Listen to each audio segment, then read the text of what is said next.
อกจากเสียงกระหึ่มของเครื่องยนต์ทำงานแล้ว จึงไม่รู้จะมีสิ่งอื่นรบกวน ทั้งเราก็ไม่ใส่ใจอีกด้วย เห็นเป็นธุระไม่ใช่ คือถ้าพูดในฐานะเลขา ปล่อยเขาตามสบาย แต่คุณ ด้วยเรากำลังจะสบายอยู่ด้วย มันน้ำหนักมากกว่าเลขาทั่ว ดั ไป ง นะ นั้น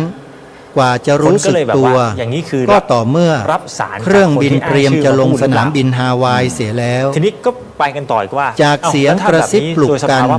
บอกกันคนละคำสองคำ วิเคราะห์กันมาตลอด ก็ทำให้ตื่นตา คืออดีต ชำเลืองดูภาคพื้นดิน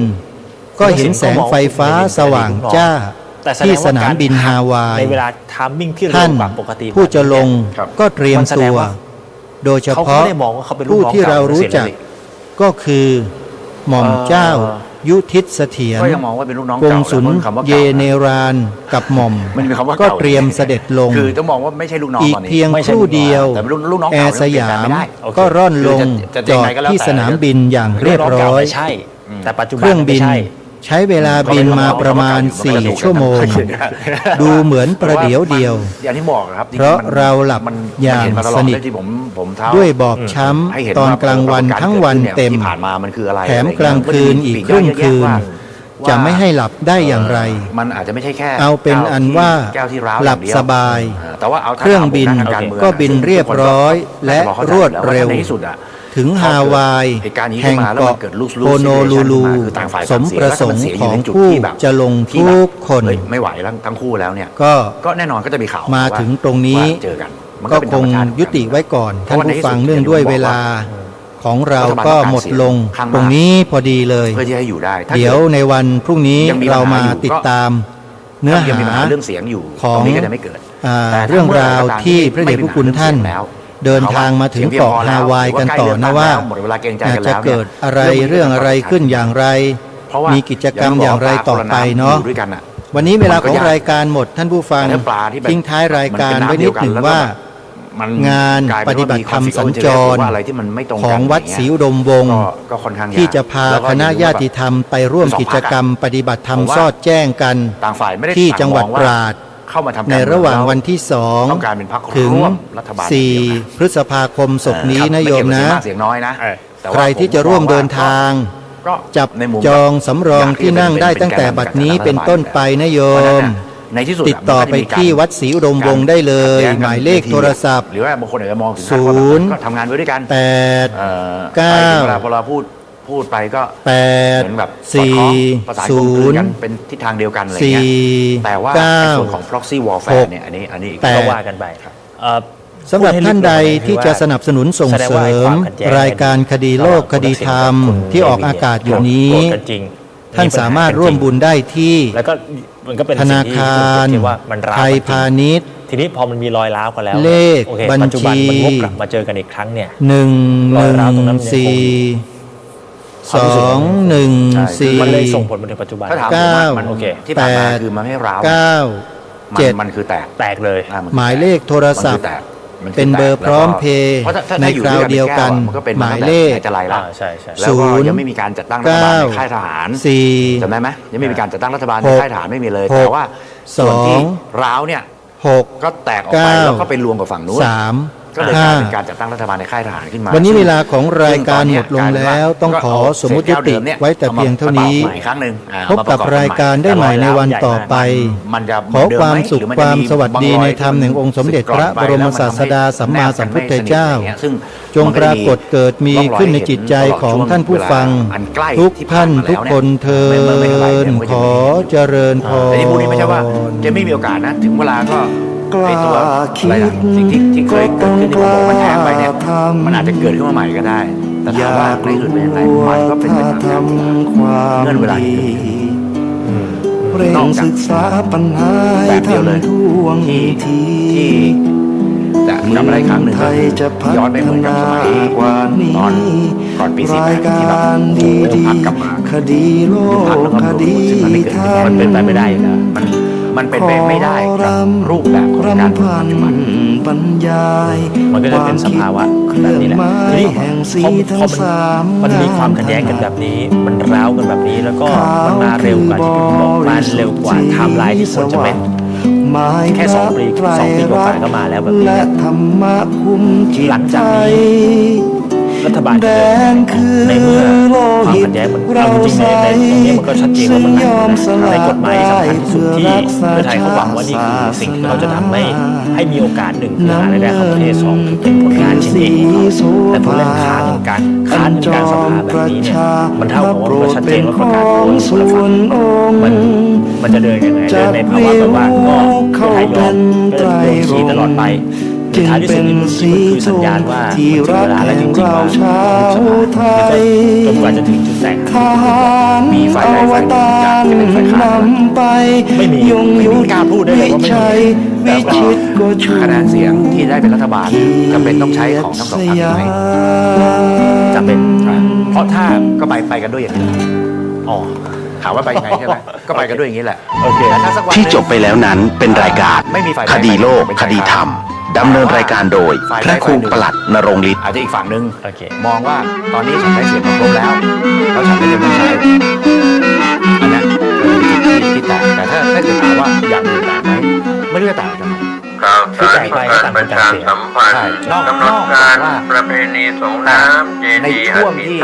คนที่กำหนดให้แตกได้หมายความว่าถ้าแตกไปหรือจะยุบสภาเลือกตั้งใหม่หรืออะไรเนี่ยในฝ่ายที่กำหนดได้ว่าจะยุบสภาเลือกตั้งใหม่เป็นจังหวะที่ได้เกิดราชาแห่งล้านนาและเจ้าคณะจังหวัดเชียงใหม่ร่วมแรงจัดงานที่เป็นขึ้นมาอย่างศักราช2500ปฏิหารขึ้นมาด้วยเหตุการณ์อะไรแต่ถ้ามีแบบนั้นเนี่ยก็จะเป็นเชียงใหม่จังหวัดเชียงใหม่และมีมหกรรมกีฬาหมู่บ้านฝ่ายหินครั้งที่2 เมษายน 8 นาฬิกามีกิจกรรมมหกรรมกีฬาหมู่บ้านฝ่ายหินครั้งที่2ณลานจอดรถหน้าอาคารธรรมสถานมหาวิทยาลัยเชียงใหม่ก็มีรายละเอียดที่มีการแข่งขันกีฬาหมู่บ้านฝ่ายหินครั้งที่2ส่วนกำหนดการ21 เมษายน พุทธศักราช 2568 7 นาฬิกาเป็นต้นไปตั้งขบวนแห่น้ำณวัดสวนดอกพระรามหลวง8 นาฬิกาขบวนแห่น้ำส่งเริ่มเคลื่อนขบวนสู่วัดฝ่ายหิน11 นาฬิกาถวายพัฒนาหารเพลแต่พระสงฆ์องค์สามเณรและรับประทานอาหารกลางวันร่วมกัน16 นาฬิกาพระสงฆ์คณะศรัทธาพร้อมกันในพิธี16 นาฬิกา39 นาทีประธานฝ่ายคารวะจุดเทียนธูปบูชาพระรัตนตรัยมรรคนายกกล่าวนำบูชาพระรัตนตรัยสมาทานเป็นศีลและอาราธนาธรรมประธานสงฆ์ให้ศีล5และแสดงพระธรรมเทศนาพระสงฆ์ทรงธรรมนัสสัพ21 รูปเจริญพุทธมนต์และสวดปาฏิกาพระนายกกล่าวคำถวายน้ำสงฆ์อธิษฐานบาหลวงโสภาและเครื่องไทยทานถวายเครื่องไทยทานแด่พระสงฆ์ในพิธีพระสงฆ์อนุโมทนาส่งน้ำรูปปั้นบาหลวงโสภาแทนเจดีย์อธิษฐานเป็นเสร็จพิธีขอเชิญชวนคณะสงฆ์คณะศิษยานุศิษย์คณะศรัทธาของวัดฝ่ายหินและผู้มีความเคารพนับถือและตัวหลวงปู่บาหลวงพระไพศาลธาสังฆปาโมกข์11 เมษายน 2568 ณ วัดฝ่ายหินตำบลสุเทพอำเภอเมืองเชียงใหม่จังหวัดเชียงใหม่ตั้งแต่ช่วงเวลา7 นาฬิกาเป็นต้นไปจนภาคเช้ามาไปแล้วเสร็จพิธีขออนุโมทนากับผู้ที่จะไปร่วมในพิธีส่งน้ำเจดีย์อธิษฐานบาหลวงโสภาพระไพศาลธาสังฆปาโมกข์ครบ194 ปีได้บุญได้กุศลได้คุณงามความดีในการบูชา แต่ว่าณเวลานี้ที่ มี คุณ อุ บอก ป ว่า การะ ยังไม่ถึงเวลาวิเค โด ราะ ยเฉ ห์ พาะบาหลวงโสภาพระไพศาลธาสังฆปาโมกข์194 ปีในปีนี้ท่านร่วมงานพร้อมกันที่วัดไผ่หินตำบลสุเทพอำเภอเมืองเชียงใหม่จังหวัดเชียงใหม่ก็จะได้ความสุขความเจริญในหน้าที่การงานและได้บุญบุญบารมีโดย แส เฉ ดง พาะ ว่าผมเชื่อว่าเพื่อไทยจะไม่ได้ดีเท่าเดิมว่าเขาได้คะแนนมากกว่าเดิมอันนี้หลายคนประเมินบอกว่าอย่างนี้จะมาปลายแม่บัวซอนไปแค่ว่าเท่าเดิมนี้ก็เหนื่อยก็เหนื่อยแล้วถามว่าอยู่ๆใครที่แบบอยู่อย่างนี้แล้วอยากเหนื่อยมากกว่าเดิมไม่มีหรอกแต่ถ้าเกิดถึงวันที่มั่นใจว่าเลือกมาแล้วขอเรียนเชิญร่วมทำบุญเป็นเจ้าภาพทอดผ้าป่าสามัคคีเพื่อสร้างระบบน้ำเกษตรใช้รถต้นไม้และรองรับการพระภูมิทัศน์จัดสวนรอบๆอาคารลานพระใหญ่ทอดนักวัดพระธาตุเทมาโพตะโพธารามพระธาตุมอดปิดตำบลโคกน้ำฮ้อนอำเภอฝางจังหวัดเชียงใหม่วันพุธที่16 เดือนเมษายน 2568 เวลา 13 นาฬิกา 39 นาทีร่วมบริจาคผ่านหมายเลขบัญชี 204 309 3196 204 309 3196 ธนาคารกสิกรไทยสาขาฝางประเภทออมทรัพย์ติดต่อสอบถามได้ที่ 065 208 4594 อย่างที่เราคุยกันมันแทบจะขยับไปไม่ได้เลย 2084594พักจำเริญโชติธรรมโมแสนศรีรักษาการเป็นเจ้าว่าในภาวะที่เพื่อไทยพยายามจะเสนออะไรเป็นประเด็นหลักหรือว่าเป็นประเด็นที่จะสร้างคะแนนเสียงให้ตัวเอง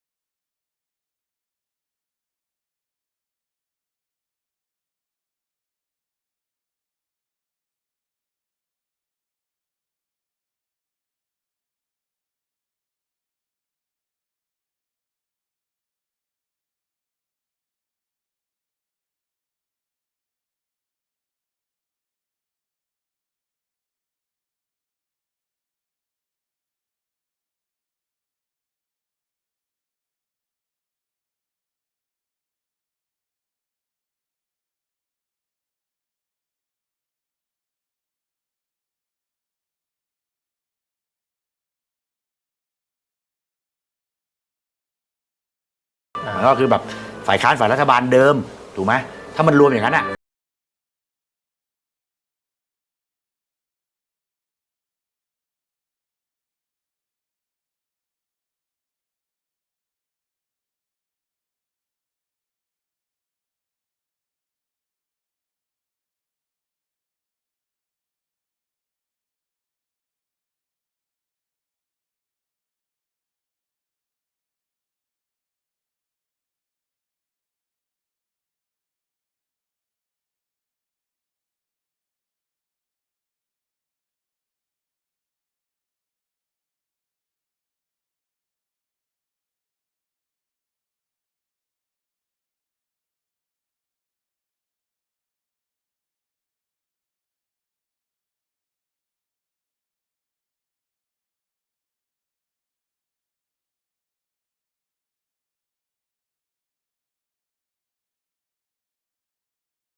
พึงอบรมเรื่องการเทศนา การเขียน การค้นคว้าซึ่งอาจจะเป็นเรื่องเฉพาะตัวแต่ก็สามารถฝึกขึ้นมาได้ถามว่าสนับสนุนได้เป็นไงก็จะกลายเป็นภาวะก็ทู่ซี้ไปอย่างนี้เป็นปกติของการเมืองที่ไม่ปกติแล้วเดี๋ยวก็จะมีประเด็นกลับมาให้ขัดแย้งกันอีกแล้วก็จะขบกันอย่างนี้อีกไปเรื่อยๆจนกว่าจะถึงจุดที่เป็นจุดที่พี่บุญบอกว่าจุดที่มันอดทนกันไม่ได้แล้วก็คือ6 เดือนสุดท้ายประชาชนชาวเชียงใหม่ที่เคารพทุกท่านบัดเดี๋ยวนี้จังหวัดเชียงใหม่กำลังเผชิญกับปัญหาหมอกควันและฝุ่นละออง PM 2.5 ที่ส่งผลกระทบต่อสุขภาพของประชาชนอย่างรุนแรงสาเหตุหลักมาจากการเผาในที่โล่งด้วยเหตุนี้จึงขอความร่วมมือจากพี่น้องประชาชนทุกท่านงดการเผาในที่โล่งทุกชนิดตั้งแต่วันที่1 มกราคมถึง15 พฤษภาคม 2568 หากมีความจำเป็นต้องเผาอย่างยิ่งต้องลงทะเบียนผ่านระบบไฟล์ดีที่องค์กรปกครองส่วนท้องถิ่นก่อนหากพบเห็นการเผาในที่โล่งสามารถแจ้งได้ที่สายด่วน191หรือ 053-112-808 ตลอด24 ชั่วโมงมาร่วมกันแก้ไขปัญหามลพิษทางอากาศและสร้างเชียงใหม่ให้เป็นเมืองที่น่าอยู่ด้วยความปรารถนาดีจากสมาคมวิชาชีพวิทยุโทรทัศน์ภาคประชาชนเชียงใหม่เขาจับกระแสออกแล้วเขามองว่าเรื่องนี้มันจะกลายเป็นประเด็นใหญ่เลยเขาเลยใช้จังหวะนี้กระโดดไปเป็นคล้ายๆกับหัวขบวนของอนุรักษ์นิยมเลยเพื่อที่เสนอตัวว่าฉันเป็นหัวขบวนตรงนี้ได้นะครับในการที่จะนำเรื่องนี้ที่เป็นมองบทวิเคราะห์ขณะนี้ท่านกำลังฟังสถานีวิทยุกระจายเสียง FM 104.5 เมกะเฮิรตซ์มีหลายระดับนะมีบางคนซึ่งมองว่ามันก็มีกันทุกประเทศทั่วโลกฉันก็เคยไปเรียนต่างประเทศมาไปอะไรมายุโรปก็มีอเมริกาก็มีอะไรก็มีอะไรอย่างเงี้ยก็ไม่ได้คัดค้านอะไรแต่ว่าเผอิญไม่ชอบจุดใดจุดหนึ่งอาจจะไม่ชอบพรรคไม่ชอบตัวบุคคลไม่ชอบพฤติกรรมหรือไม่ชอบว่าสื่อสารแล้ว การกระทำทำไมมันไม่ตรงกันหรืออะไรประมาณอย่างเงี้ยมันก็จะมีคน วิธีแก้ความท้อแท้อ่อนแอเหนื่อยใจซึ่งเป็นโรคร้ายของนักทำงานก็คือต้องคิดว่าเราจะพึ่งตนเองและจะต้องเป็นที่พึ่งของคนอื่นให้ได้ ฉันจะออกไปแสดงความคิดเห็นได้มันก็คือเรื่อง การที่คนอื่นให้เราพึ่งถือเป็นกำไรของชีวิตเป็นบุญพิเศษที่เกิดขึ้นแต่น้ำหนักทางความคิดที่ต้องทุ่มเทลงไปคือคิดพึ่งตนเองและคิดให้คนอื่นพึ่งเราให้ได้ด้วย ตอนเลือกตั้งคนไปถามคุณเศรษฐาคาสิโนเสรีก็ yes ถามใครก็ yes ถามก้าวไกลก็ yes อะไรการคิดปักธงชัยของชีวิตไว้เช่นนี้จะทำให้เราไม่มีคำว่าเสียใจเพลียใจหรือหมดกำลังใจด้วยเหตุนี้สมเด็จพระสัมมาสัมพุทธเจ้าจึงตรัสสอนว่าอัตตาหิอัตโนนาโถตนแลเป็นที่พึ่งของตนโกหินาโถปโรสิยาคนอื่นใครเล่าจะเป็นที่พึ่งแก่เราได้ของเรายังไม่ได้เลยเอาเป็นแบบเอาบ้านเราที่บอกว่าผมบัญชีม้าอย่างเงี้ยมันยังมีกันตั้งไม่รู้เท่าไหร่เลยกับบางประเทศนึงซึ่งมันแทบจะมีบัญชีม้าไม่ได้เลยอ่ะเขาสามารถจะกำกับดูแลได้ดีอ่ะหรือที่คาสิโนเขาก็สามารถจะคัดกรองแบบละเอียดกว่าบ้านเราเยอะอ่ะแต่ของเราทำอะไรก็ไม่ได้เลยเมืองนอกมันสกรีนกันขนาดไหนรู้ไหมสมมติพระสงฆ์จึงต้องมีอุดมการณ์ในการทำงานเผยแผ่นั่นคือ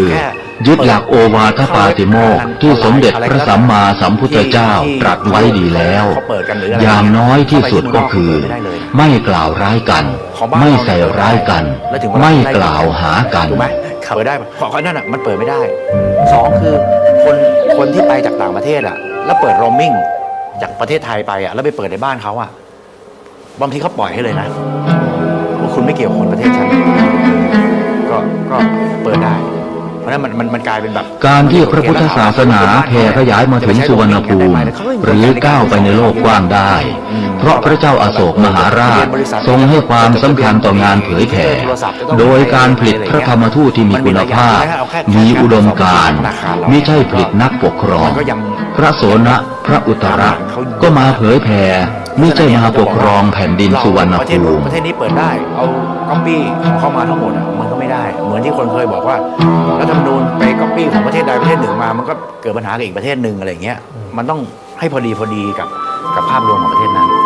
ถามว่าคนเขาขัดงานไหมบางคนก็ไม่ได้ขัดงานก็มีก็ดีมันก็นำต่างชาติเข้ามามันก็ธุรกิจไม่ใช่ต่างชาติอย่างเดียวอาหารร้านอาหารดีๆในโลกยุคปัจจุบันคณะสงฆ์สถาบันสงฆ์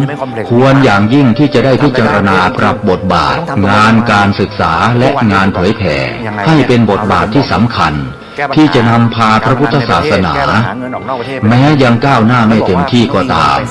ก็จะทำให้พระพุทธศาสนาอยู่รอด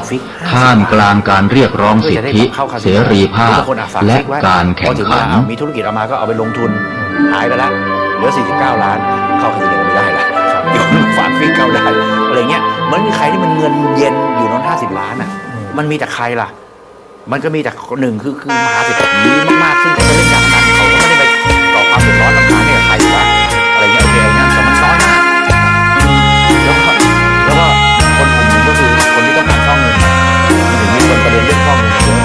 ว่าก็ถ้าเกิดคุณมีเงินฝาก50 ล้านคุณจะฟอกเงิน120 ล้านคุณจะสามารถจะหาช่องทางได้ก็สามารถที่จะมีตรงกลางที่เปิดราคา50 ล้านเข้าไปเงี้ยครับมันก็จะเกิดความรู้สึกว่าหลังเขาแล้วมันแก้ปัญหาอะไรที่บอกฟังแสดงว่าผมไม่ได้ให้น้ำหนักในเรื่องว่าเกี่ยวกับกระโดด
มา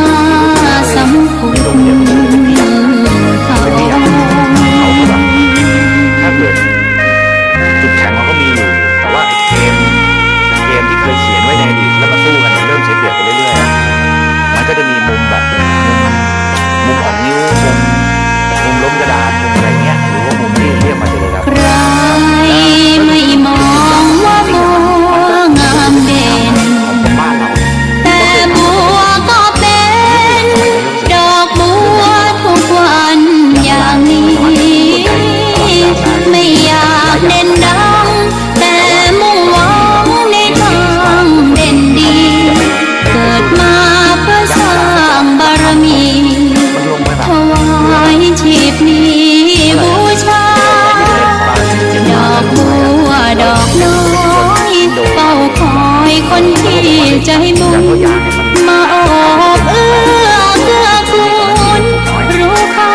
ของบุญเก็บบัวขึ้นมาเพื่อสร้างความดีและสร้างบารมีดังว่าใช้ดอกบัวนี้บูชาพระสัมมาสัมพุทธทอง แบบใกล้เคียงแล้วพอคนอุตสาหกรรมทั้งหมดมันเปลี่ยนไปแค่ยางสังเคราะห์มันออกแบบผลิตภัณฑ์ใหม่ไปทำใหม่หมดแล้วมันกลับมายางเดิมได้ยังตายเพราะนั้นต้องคุมราคาที่เกษตรกรไม่เดือดร้อนประเทศผู้ผลิตได้เงินแล้วก็ไม่ไปโดนคู่แข่ง พบกับผมทนายสุรชัยจินวัฒน์นะครับ ก็จับมือกันเสร็จก็บอกว่า FM 104.5 วัดไหวหิน ยางต่ำกว่า1 เหรียญ รายการ 30 บาททนายความพบประชาชนนะครับ 30 บาทให้ขายเข้า วันนี้ก็เป็นวันเสาร์สถานีวิทยุ ตั้งแต่เปิดบริษัทมาไม่ วัด มี ไหวหินเป็นสถานีวิทยุพระพุทธศาสนาแห่งชาติและสังคมนะครับ เลยทุกคนบอกเฮ้ยไม่ได้ FM 104.5 แล้วก็ ขาดยางเพราะสมมติบริษั ฟั ท ง ผลิต นะครับหรือชม ผลิตยางรถยนต์ ได้ทาง YouTube เขาจะไม่ต้องตุนยาง นะครับ เป็น เข้าไปที่ กิโลหรือ YouTube เป็นกี่ตันก็ไม่รู้ แล้ว อะ ก็วัดไหวหิน เขากลัวเขาซื้อไม่ทันอ่ะ Facebook เขาก็แย่งกันเก็บ ถ่ายทอดสดนะครับ มันก็ ทาง เป็นกลไกหนึ่งที่ถ้า Facebook เกิดเขารู้ว่าเขามีเป็นต่อ วัดไหวหินนะครับ แล้วก็ หรือเข้าไปที่แอปพลิเคชันนะครับพิมพ์ภาษาไทยเลยนะครับ ใหญ่ขนาดนี้ สมาพันธ์สื่อวิทยุ ซึ่งมันจำเป็น พระพุทธศาสนา เขาสามารถต่อรองได้ อาเซียน ถ้ามันยังไม่เกินดุลก็ นะครับ แทนที่ ใน จะ นั้นก็มีประมาณ ทีลประเทศมันเสียเวลา 10 กว่าสถานีก็เลือก ทุบ เอา เปี้ยงไปเลยอ่ะแล้ว ก ก็ ดที่วัดไหวหินนะครับ เข้ามาทุกคน สถานี ก็ต้องรู้ว่าเฮ้ย วิทยุ ผู้ใญ่ วัดไหวหินนี่ ขยับตัวเนี่ย เปิด 24 ชั่วโมงนะครับ มันต้องดิ้นรนแล้วมันต้องเร็ว ผ แล้ว มมา เพราะว่า เฉพาะผมมาเนี่ยรายการทนายความพบประชาชนก็ทุกวันเสาร์ 50อย่างเงี้ย 10 นู่น ถึง 11 นาฬิกา ไทยช้าไปไหม ยกเว้น ไทย ติดภารกิจนะครับ เขา ส่วนใหญ่ก็ ถามว่าช้าไหมก็ช้า มี มี ภารกิจเกี่ยวกับสถาบันพลังจิตานุภาพอะไปสอน อธิบาย สมาธิ เขาบอกว่า นะครับ ที่ฝ่ายค้าน อันนั้นเดี๋ยว ใครมาพู ต ด อน ว่า ท้ายๆก็ พวกคุณ จะขอ ช้า ประชาสัมพันธ์เรื่องส เขา ถา ทำ บัน มา พ ก่อน ลัง แล้ว จิตานุภาพหน่อย ทำมาก่อนแล้วคือ มี ตั้งคณะกรรม อัน การ แรกที่อยากจะเรียน ของทรัมป์ใช่ไหม ผู้ฟังที่เคารพ 3 นะครับ เดือนที่แล้ว มีคณะนั้นแหละเขาทำมาก่อนแล้วพวกคุณช้า เมื่อ ทำอย่าง เสา เดียว ร์ ไม่ทันการ ที่แล้วผมก็ จริงๆ คุ อัน ย เนี้ยมันดาบสองคมนะ เรื่องการดำเนินคดี มัน ใน กลายเป็น ศา ไง ล รู้ไหมบอกเฮ้ย นะครับ โอ้โหขนาด ในเรื่องของคดีแพ่ง นะเตรียมมา3 เดือน ขอทบทวนนิดนึง ยัง นะ โด ครับ นไป ง่ายๆวันนั้นผมยกตัวอย่าง แล้วถ้ ว่า เกิดไม่เตรียมมันจะขนา เป็ ด น ไหน สัญญา อะไรเงี้ย คู่ ตอนแรกว่า นะครับ 72 ด้วยนี่หารให้แล้ว เจ้าหนี้ให้กู้ไปแล้วก็เรียกเก็บเงินไม่ได้ ก็แล้วว่าคือมันยิ่งแบบ เราจะไปยึด มัน เอง ยิ่งเหนื่อยอ่ะเพราะฉะนั้นผมบอกว่า อย่างหนี้นอกระบบไม่ได้นะ สิ่งที่ นะครับ ทำอะไรก็คือผมว่า คำว่าหนี้นอกระบบ ไง นะครับ บอกก็ไม่รู้ะ มันก็คือ ขึ้ นอก แล้วเจรจาก็เดี๋ยวค่อยมาว่ากัน สถาบันการเงินนะ เราต้องอ่านเกมให้ แล้ว แต่ถ้ายืมเงิน ประเทศท่าจีนนี่ ในเพื่อนในพี่ ประ ใน เทศ น้องนี่ ไหน มัน จะเป็นเวียดนาม เราไม่ได้เป็น เออ ประกอบอาชีพนะครับ ก็ แล้วก็ไม่ได้เก็บ ก็คือ ดอกเบี้ย สรุปก็คืออ่ะ เกินที่กฎหมายกำหนด ทำให้ ก็ มัน คือตาม วอลลุ่ม พร ใกล้ บ เคียงกันหน่อยให้ พระราช เขาไม่ บัญญัติ เสียเปรียบ ห้ามเรียกดอกเบี้ยเกิน โอเคสุดท้ายครับ 115ต่อปี เอ่อ กู้ยืมเงินกัน อ ฉั ดี น ต พี่น้อง กับอาจารย์ชัด เพื่อน ชา ฝู ติ งอะไรกันเนี่ยนะครับ ช่วงแผ่นดินไหวสัก บางทีเราก็เรียกดอกเบี้ยเกิน สัปดาห์ 115 เสียง แล้วบางคน ชื่ ก็ ชมอาจารย์ชัดชาติ ใน เย ทุน อะมาก ครับ ก็รู้ มองบทบาทของอาจารย์ชัดชาติยังไงในช่วง รู้ข้อกฎหมายบางทีไม่ได้เขียนในช่องดอกเบี้ย ผมมองตัวอาจารย์ชาติชาติก่อนเนาะ หรือเขียนน่ะ ผม แต่ ว่า ตกลงกันข้างนอกว่า3%ใครจะบอกว่า 5%ดีไม่ดีจะอะไรก็แล้ว แต่ถ้านอกระบบนี่ แต่ผมเทียบกับ มันสูง ค่าเฉลี่ย แล้วถ้า การเมืองทั่วไปอ่ะ ไม่ได้เขาไม่ได้เข้าไปทางระบบ อยู่ ก อั ฎ นดั ห บ มาย ต้นๆอันดับท็อปเนาะ เขาก็มาข่มขู่เลย ต้นๆของ เขาไม่กลัวกฎหมายนะ ในทุกๆ ไม่ เรื่อ ได้ ง ปล่อยนอกระบบอ่ะ ก็ ถือว่าติดตามได้ เป็นบุคลากร อันนั้นดอกเบี้ย ที่ถ้ายังมีเรื่อง แพงมาก แล้วก็อยากจะทำงาน เทียบแล้วก็ ก็ 10%, 20%, 130%ต่อเดือนนะ ซึ่งบางคนก็มองภาพว่าแกก็ แต่บางคนก็ยังไปเอาอยู่ ไกล เพราะว่า เป็น ไปธนาคารก็ไม่ได้ มองด้วยซ้ำอะไรด้วยซ้ำแต่ก็แล้วแต่ อาจจะ แต่ เคยไปแล้ว อะไรเงี้ย หรือ นี่ถ้ ธนาคารก็จะเรียกหลักทรัพย์ประกัน ในฐานะที่เมื่อกี้ หรือ ใช้ หา คำว่าคู่ ผู้ แข่ คน ง ค้ำประกันก็ไม่ คื มี อผมก็บอกว่า นะค เว รับ ลาเหมือนนัก เข้า บอ ถึ ล ง ลงสนาม เข้าถึงไม่ได้ แข่งแต่ถามว่าเรา แล้วก็ไม่เคยเป็นลูกค้าธนาคาร มันก็